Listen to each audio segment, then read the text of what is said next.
আপনার সৌদি আরবে মাসিক ইনকাম কত? 1 লাখ প্লাস। মানে বাংলাতে 1 লাখ প্লাস। 1 লাখ প্লাস।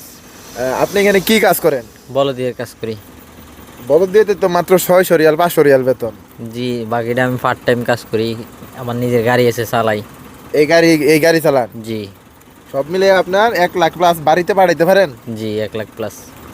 এটা কি প্রতি মাসে ইনকাম? প্রতি মাসের ইনকাম। আপনি কত বছর যাবত আছেন? 7 বছর। 7 বছর যাবত, তাহলে অনেক টাকা ইনকাম করছেন। নতুন অবস্থার দিকেই করছেন না পুরান এখানে হইয়া তারপরে 2-3 বছর পরে পাইছেন কাজ? না, এই পজিশনে আসতে অনেক টাইম লাগছে, অবশ্যই কষ্ট কষ্ট করা করছেন? লাগছে। জি। কত বছর পরে এই পজিশনটা পাইছেন? প্রায় 3 থেকে 3.5 বছর পর। 3.5 বছর পরে? জি।